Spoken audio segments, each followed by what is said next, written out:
El maestro José Briceño ha recibido de parte de Dios un llamado, según lo establecido en Efesios 4:11, al estudio y la disertación del texto sagrado. Por más de 4 décadas le ha dedicado su vida ininterrumpidamente a la investigación y la enseñanza bíblica. Prepárate para escuchar un nuevo mensaje en forma exegética, polifacética y sistemática del texto sagrado, por el doctor José Briceño, maestro de la palabra de Dios, en su programa Palabra de Iluminación. Bendiciones, de nuevo el maestro José Briceño transmitiendo, exponiendo y presentando, podría decir después de la vida eterna, el más grande legado que el eterno, que mi hermano Jesús, el Teantropus, el Dios hombre, el Cristo resucitado, y que está sentado a la diestra del Padre con todo poder, dominio, autoridad, fuerza y señorío. Y el Espíritu Eterno, mi amado Consolador, el Paracleto, quien me enseña, quien me guía, quien me instruye, quien me corrige. Ese gran legado que he recibido de ellos, que es la palabra, la iluminación de lo que está escrito en revelación que se escribió por inspiración. Me siento altamente, con mucho privilegio, honrado grandemente, de haber sido escogido por Dios para tan ardua tarea y tan honrosa tarea, el ser maestro de su palabra, un receptor de sus grandes iluminaciones, de los que está plasmado en revelación, para a través del don de la enseñanza poderla diluir y presentarla a un pueblo que tanto lo necesita, que son los redimidos del Señor, su cuerpo, su iglesia, pero que un mundo no escapa de esta verdad. Muy honrado. Maestro Briceño desde el estado de Texas, la hermosa ciudad de Dallas, transmite para un mundo, pasando fronteras, llegando muy lejos.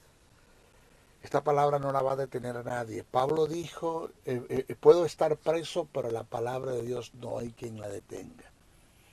Se seca la hierba, se marchita la flor, pero la palabra de nuestro Dios vive y permanece para siempre. Jesús dijo, hablando desde el punto de vista cosmogónico y cosmológico, el cielo y la tierra pasarán, pero mis palabras no pasarán. Todo lo que Dios ha plasmado en el texto sagrado se ha cumplido y se seguirá cumpliendo, y parte del punto de vista escatológico se cumplirá. Estoy desarrollando el tema acerca de lo que es el plan financiero de Dios. ¿Cuál es el pensamiento de Dios en relación a las finanzas a favor de su pueblo? De eso estamos hablando o estoy desarrollando. Este es nuestro estudio número 13 de lo que es el plan financiero de Dios. Vayan a los demás del 1 al 12 para poder tener una hilación del pensamiento, de lo que venimos transmitiendo, de lo que está plasmado en el texto sagrado. Quinto principio de reino en relación al plan financiero de Dios. De no cumplirse estos principios, hablando vulgarmente, no obscenamente, vulgarmente, usted no va para el baile. Usted es una persona, usted es hijo de Dios, seguirá siendo hijo de Dios, la relación no se pierde. Usted sigue teniendo justicia, sigue teniendo vida, tiene al Espíritu, se sigue congregando. Pero en relación al que Dios le pueda a usted confiar sus recursos financieros, usted no será una persona de confianza para Dios. Usted siempre Si no vivirá en la escasez, por lo menos vivirá en la solvencia. Pero de ahí usted no va a pasar.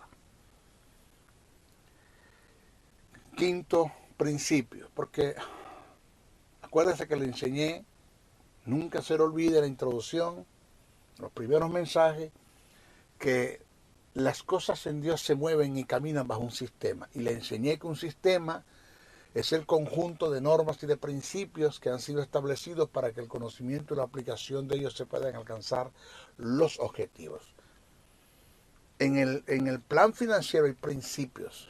Es un sistema que tiene principios, compone principios, el cual usted debe conocer y aplicarlo para que las cosas se puedan dar, se puedan alcanzar.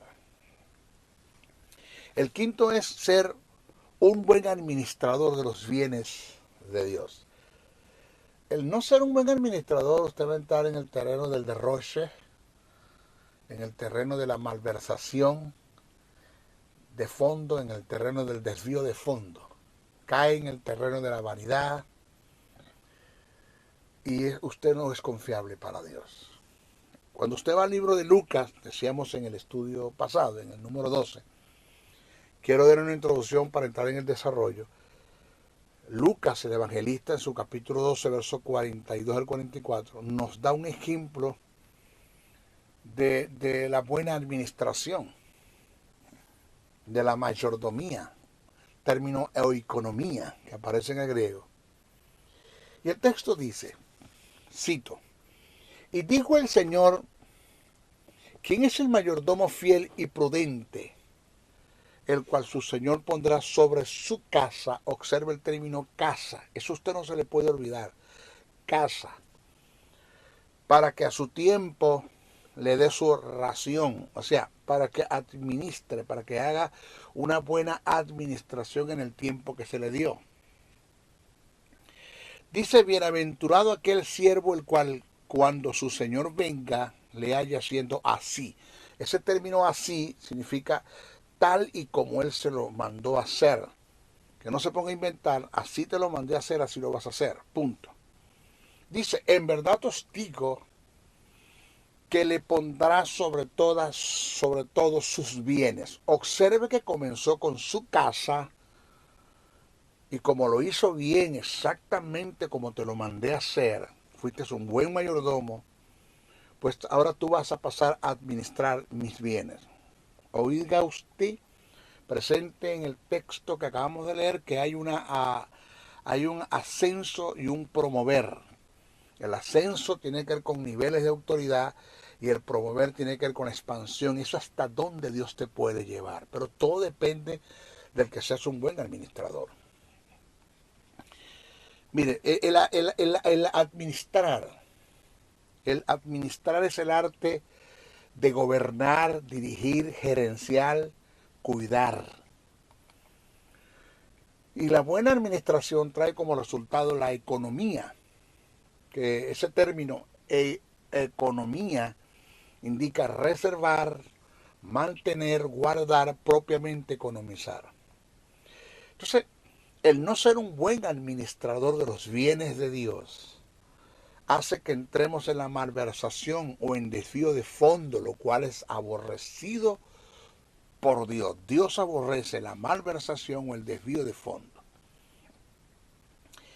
El término administrador viene del griego oikonomía, que la mejor traducción en el español es mayordomo. En primera carta a Corintios, el capítulo 4, verso 2 dice, cito, primera carta a Corintios, capítulo 4, verso 2. Oiga lo que expresa el principio del reino que está allí. Un principio matademonio, una cosa, pero para esta atención, lo hemos leído muchas veces, pero muy pocos lo han caminado, se han ajustado a lo que está aquí escrito en lo que podemos llamar en el manual de instrucción, texto sagrado, la Biblia.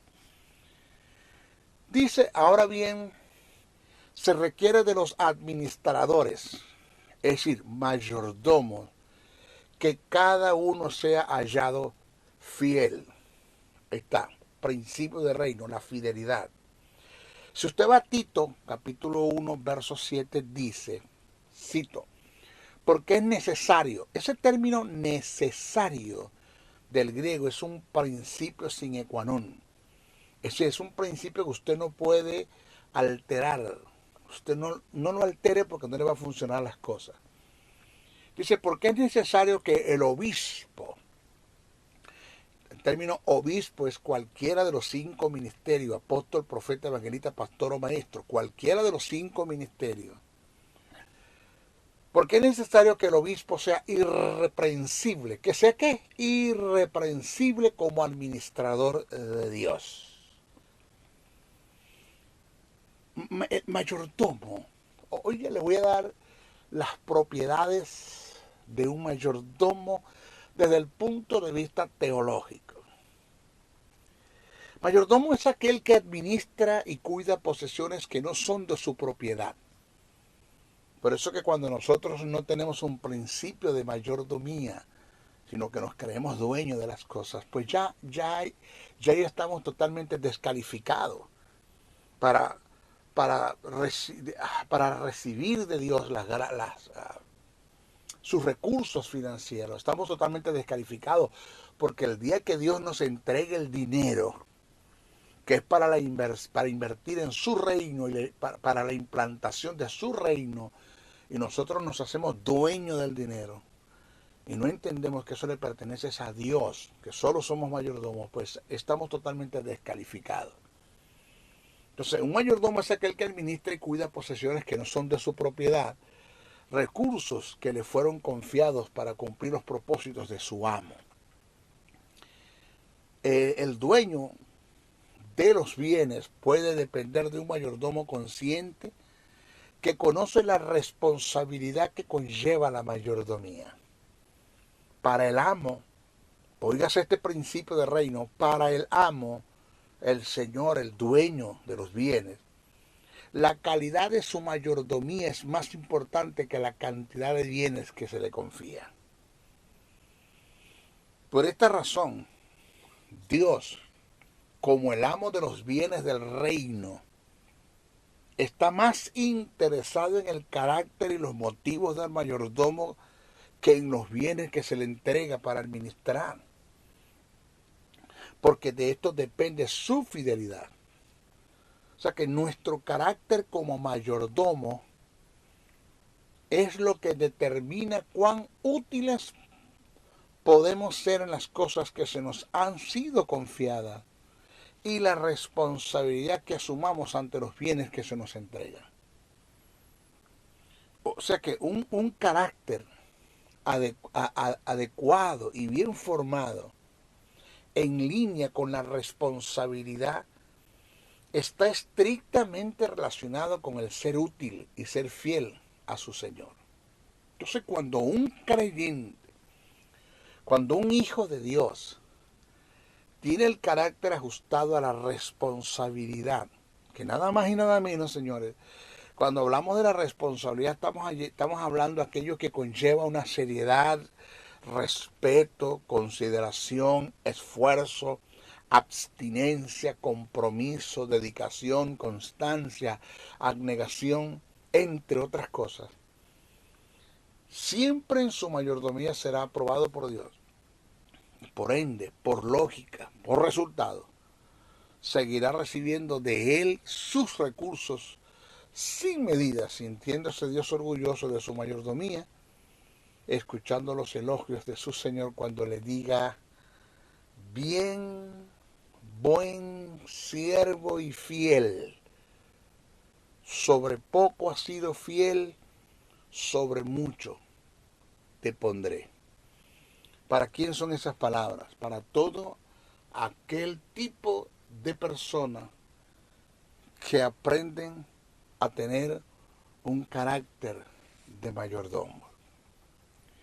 Ahora, hay 6 cosas que un mayordomo, 6, en el estudio pasado dije 4, no son 6 cosas que un mayordomo debe administrar con excelencia antes de recibir los recursos de Dios. Oído, esto no es un chasquido de dedos.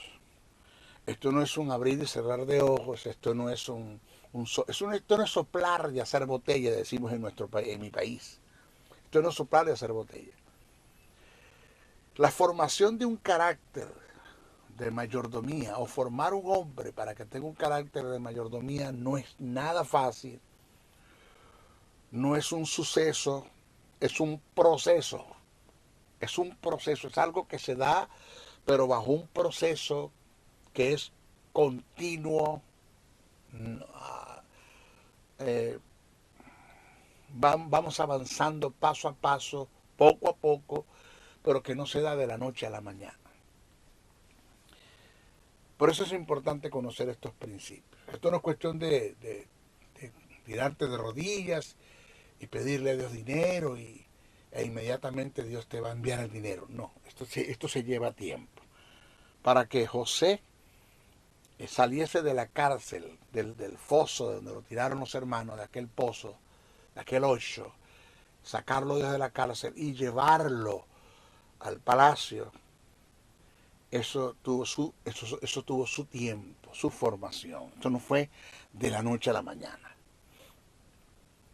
Entonces, oiga bien y presta atención. Lo primero que una persona debe administrar para ser un buen mayordomo es su propia vida, que indica su ser, su existir. Aquí está lo primero. Oiga, oiga esto. Cuando usted va a Génesis, el capítulo 2, verso 15 al 17, aparece este principio de reino que es para toda la vida. Después que el Eterno le confió al hombre la administración del huerto y las propiedades que habían en él, le dijo encarecidamente que guardara su vida.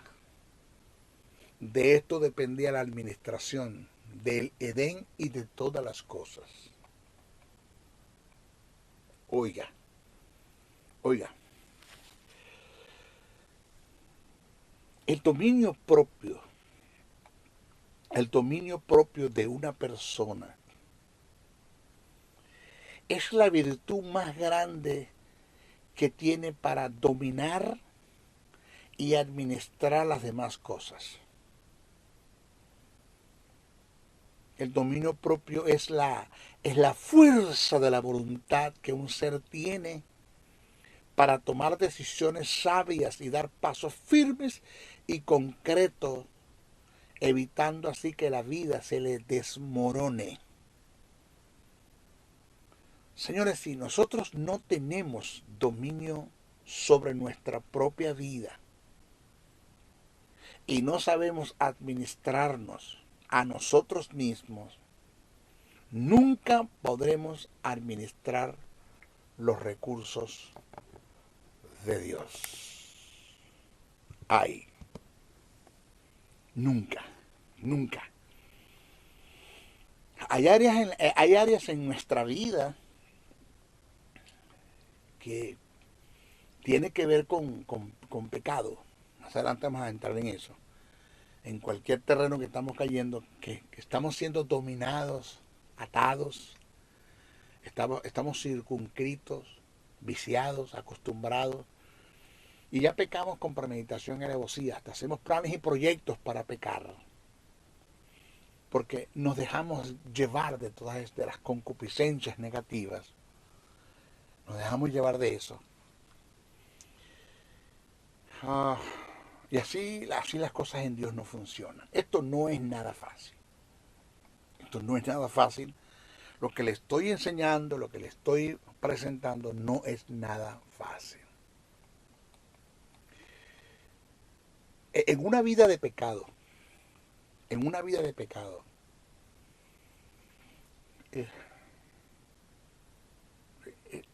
porque si yo caigo en pecado en casos fortuitos,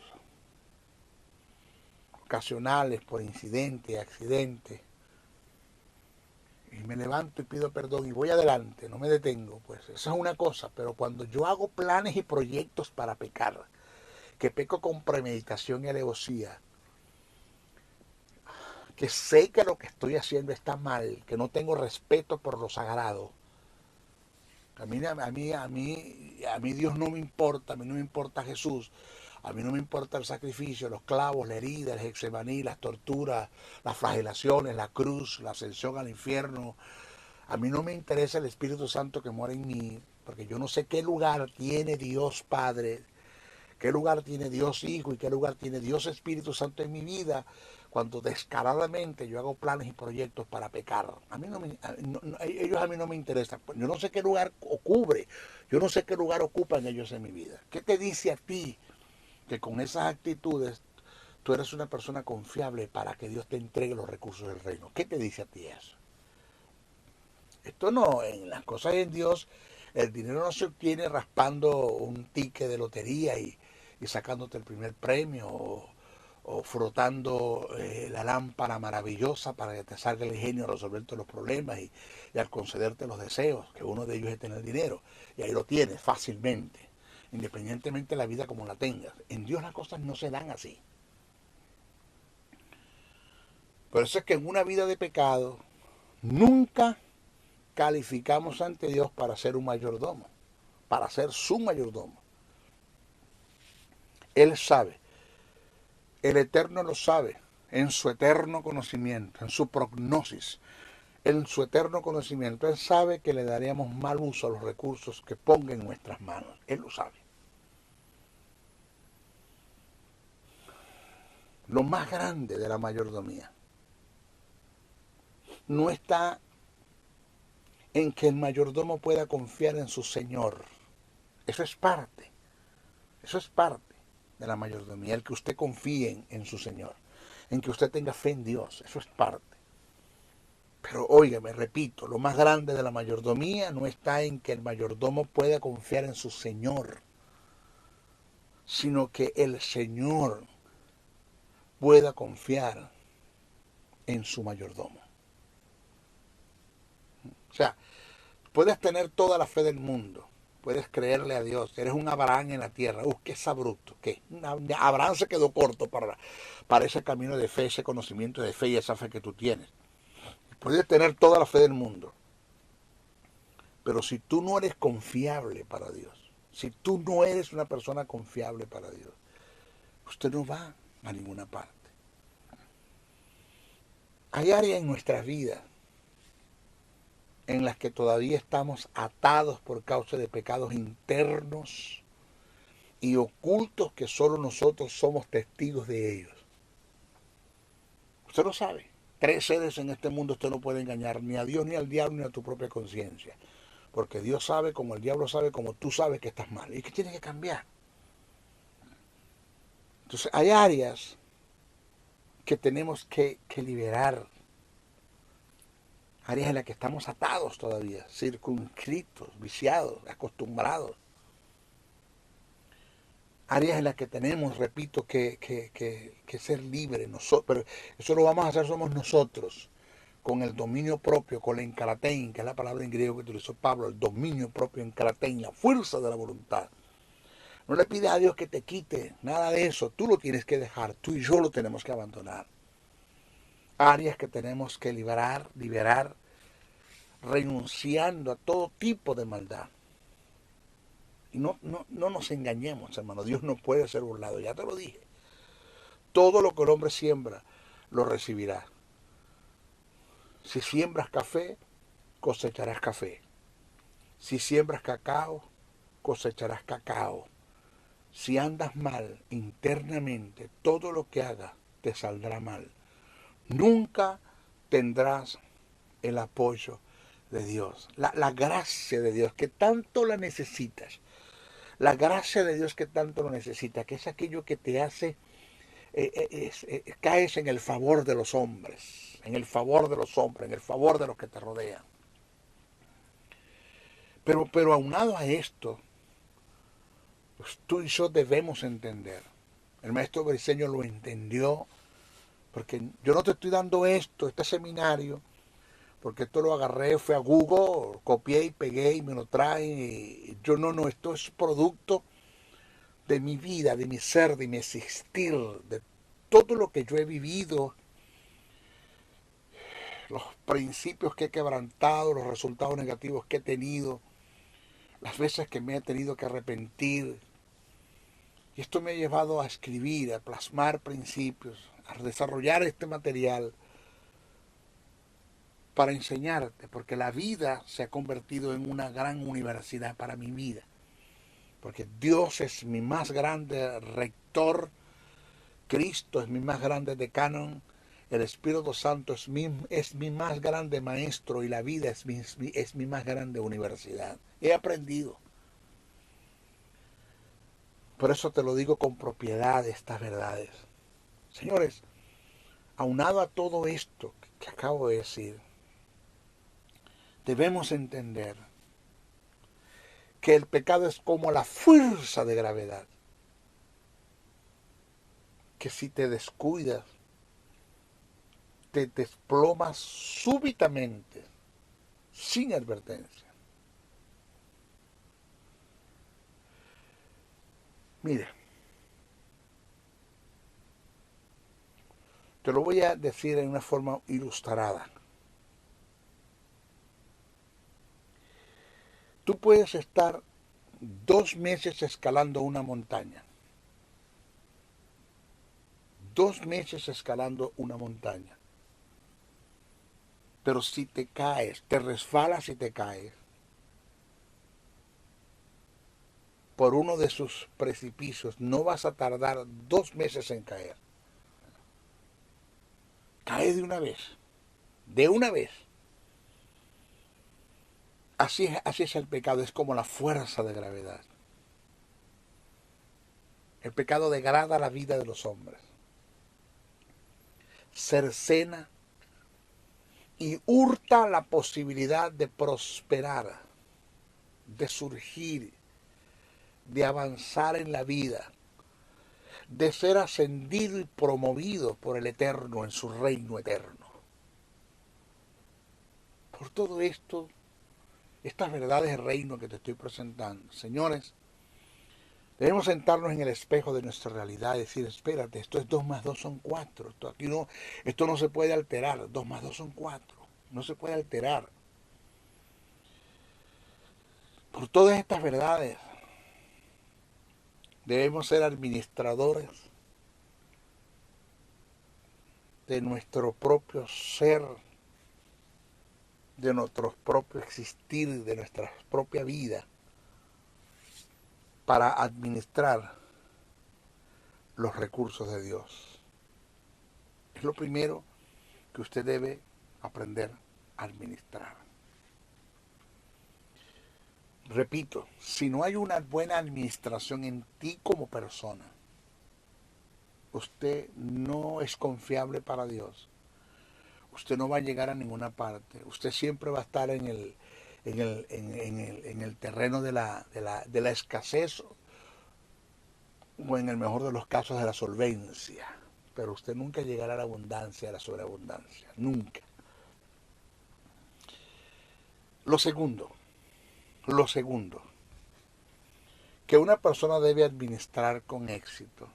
Lo segundo que una persona debe administrar con éxito es su propio hogar, que implica los que habitan en tu casa, número 1. Número 2, el inmueble. Y número 3, el moblado.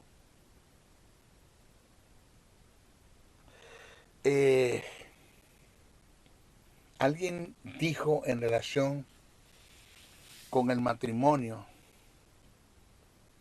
y la ruptura de un matrimonio, porque fuimos malos administradores, dijo esta verdad, cito, nunca podrás edificar o construir absolutamente nada sobre los escombros de un hogar en ruina. En relación al principio del reino, nunca se podrá edificar o construir absolutamente nada sobre los escombros de un hogar en ruina. Mire, te lo digo con mucha propiedad. Tengo 35 años de casado. Voy para 36 años de casado. Y sé lo serio que es el pacto matrimonial. Sé las consecuencias desde el punto de vista negativo que se dan en el mundo espiritual y aún en el mundo físico, el atentar en contra de un matrimonio, del pacto matrimonial. Producir rupturas en la unión conyugal de parte de cualquiera de los cónyuges sin razones, solo por caprichos o por resignarse a circunstancias que pudieran ser superadas con la ayuda de Dios, aunado al esfuerzo de los cónyuges. Señores, esto trae una serie de consecuencias negativas que por ende redundan en prejuicio en la vida de ambos, aunque uno de ellos sea inocente del caso. Los dos son afectados. Pero en el peor de los casos son prejuicios que atentan en contra de los principios éticos y morales, arrastrando grandes desajustes en los cónyuges, incluyendo en el área financiera. La unión conyugal, usted tiene que entender esta verdad, fue instituida por Dios cuando creó al hombre y a la mujer. Jesús lo elevó, Jesús, mi hermano mayor, el Teantropos, el Dios hombre, lo elevó a la dignidad de sacramento.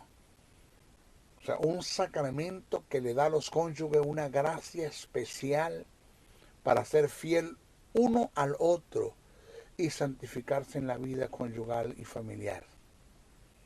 Ya que esta es una auténtica vocación sobrenatural. Señores, el matrimonio que nace de la unión conyugal se establece con el consentimiento libre de cada uno de los dos contrayentes. El matrimonio, por su naturaleza, está ordenado a la generación y la educación de los hijos, al amor y ayuda entre los esposos y a su santificación personal.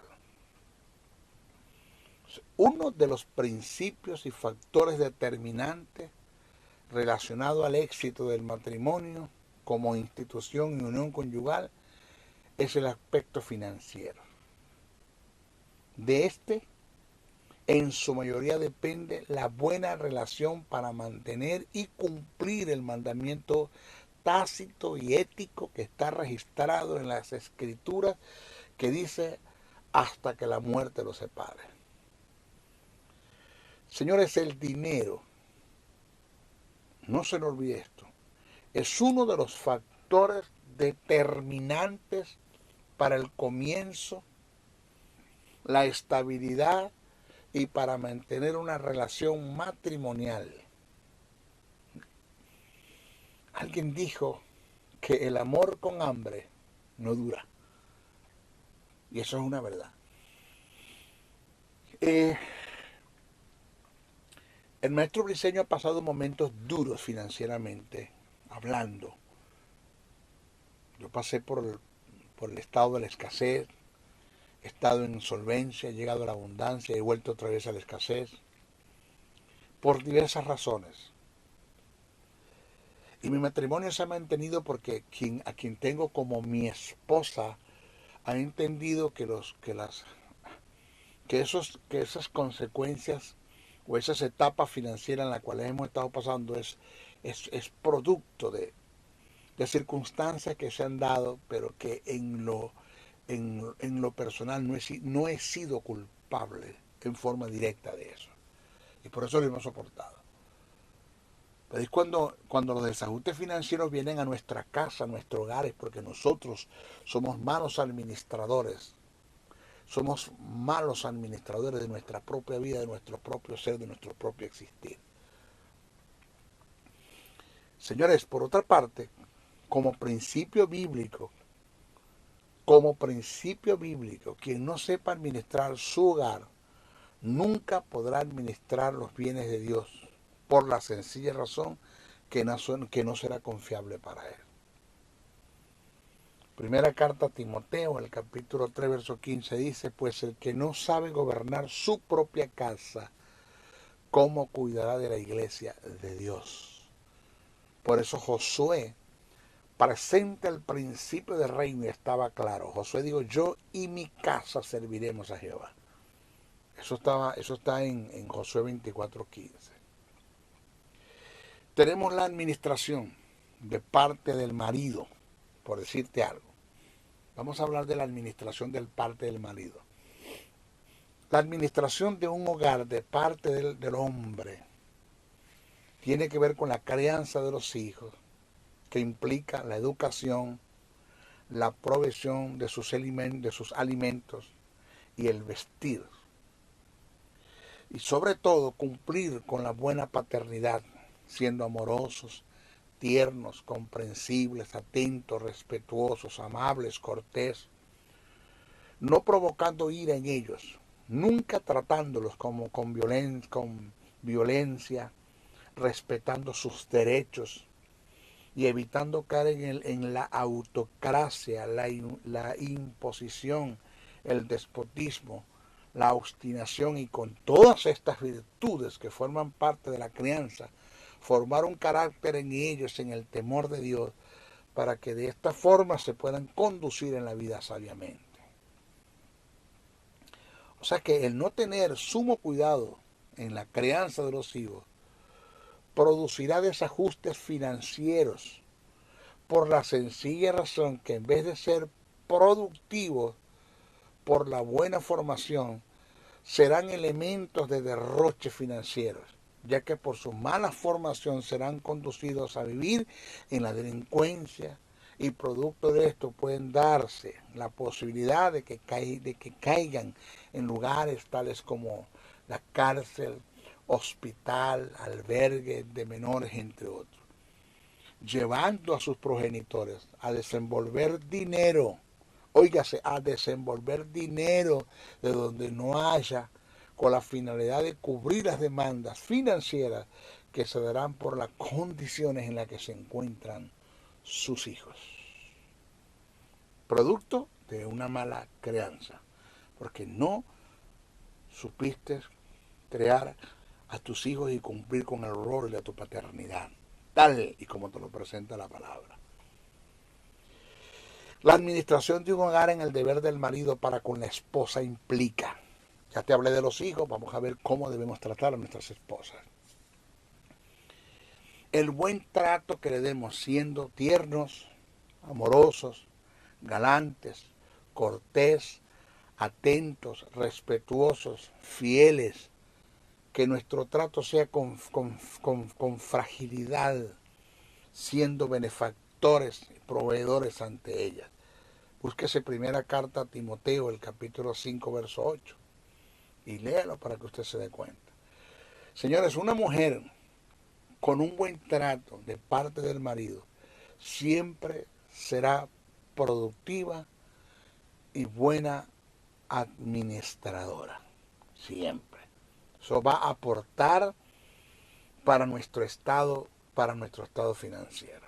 Maestro, yo no sabía que estas cosas tienen que ver con dinero. Como usted no tiene una idea.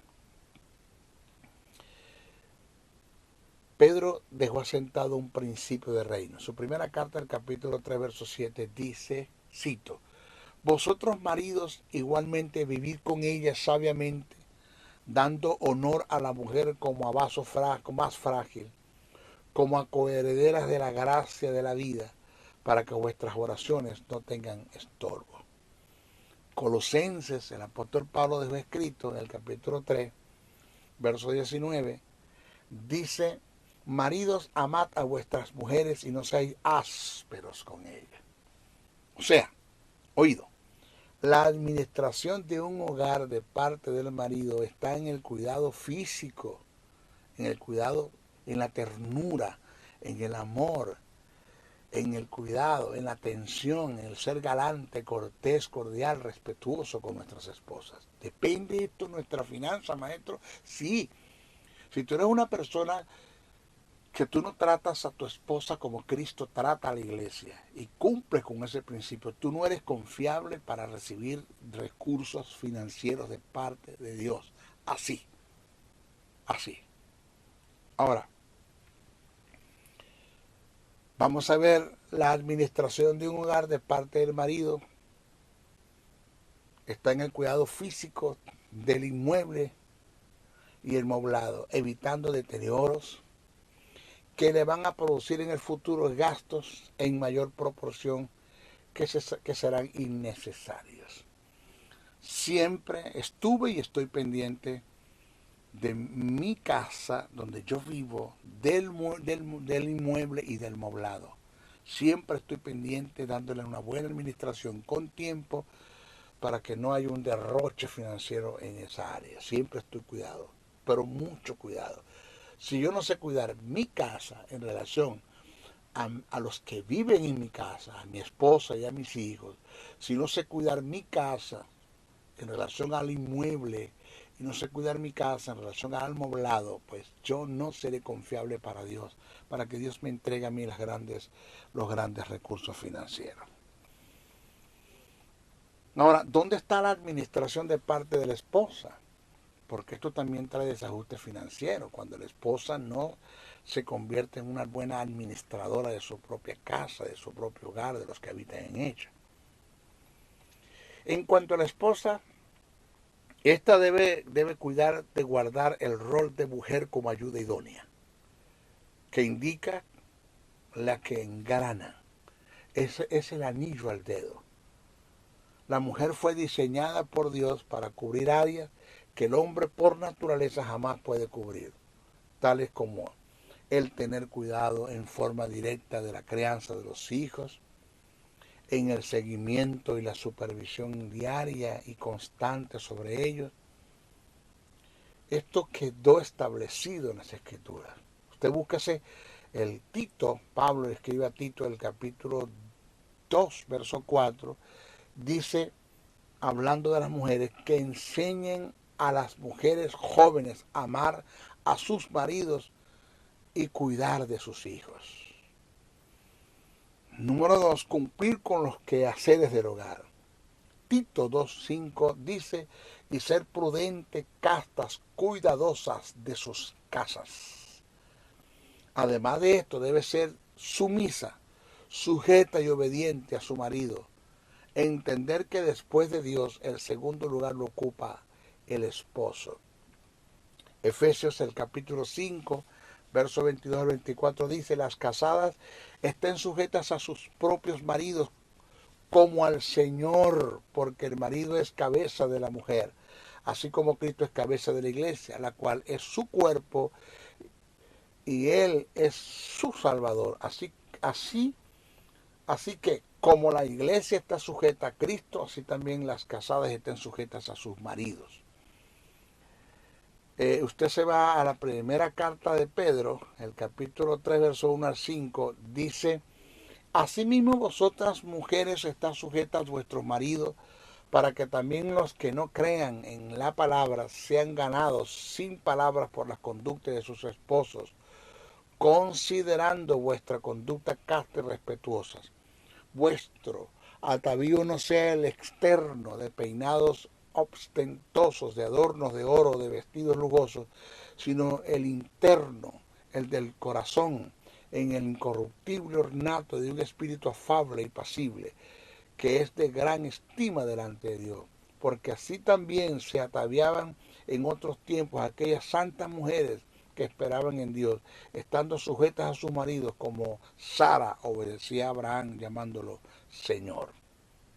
Entonces, no debe ser rencillosa ni iracunda la mujer, debe ser una mujer pacificadora. El texto en Proverbios, el capítulo 21, 19 dice, mejor es morar en tierra desierta que con la mujer rencillosa e iracunda. Señores, todo lo que acabo de presentar tiene que ver con la mayordomía en el hogar, que está bajo la responsabilidad y la supervisión mutua de los cónyuges. Principios que deben cumplir a cabalidad para poder ser mayordomos fieles ante Dios. Oiga este principio. Nunca podremos administrar ni construir nada que tenga que ver con Dios sobre los escombros de un hogar en ruina, menos la final. Y lo tercero que una persona debe aprender a administrar, que es lo tercero, es su salud. ¿Cómo se ve el derroche, el dinero, financieramente hablando, por no ser cuidadosos de nuestra salud? En nuestra próxima clase vamos a estar tratando este principio de reino. Se despide el maestro José Briceño hasta nuestra próxima oportunidad. No sin antes pedir uno, oren mucho por mí, muchísimo, bastante, por mi vida, por mi salud, por mi familia, por mi esposa, por mis hijos, por el ministerio. Vienen cosas grandes, muchas cosas grandes. Segundo, compartan este mensaje, no se queden con él. Búsquense nuevos suscriptores, por favor, compartan este mensaje. Y tercero, si usted puede aportar una ofrenda para este ministerio, se lo agradecemos. Puede aportar una ofrenda para este ministerio, se lo agradecemos. Sí, este ministerio tiene sus demandas, hay cosas que cubrir y ahora más. Tenemos a un programa de radio, ya vamos a darle apertura a una escuela, vamos a empezar a comprar el moblado de la iglesia que pensamos fundar aquí en Dallas y necesitamos dinero para invertir en el reino eterno de mi Padre. Usted puede aportar una ofrenda, hágalo, conviértase en socio financista de este ministerio o conviértase en un agente generador de los bienes del reino eterno, que mientras usted recibe, usted da y usted sigue recibiendo de parte de Dios. Se despide el maestro José Briceño hasta nuestra próxima oportunidad. Bendiciones, bendiciones, bendiciones. El Ministerio de la Enseñanza y la Evangelización, Jesús Soberano Señor, presentó Palabra de Iluminación. Te invitamos a un nuevo espacio de corte similar por nuestros diferentes medios de comunicación. Contáctanos en los Estados Unidos al WhatsApp +01 786-604-3352 y a los correos josén77 briceno@gmail.com y a maestrojosebriceno.blogspot.com. Bendiciones.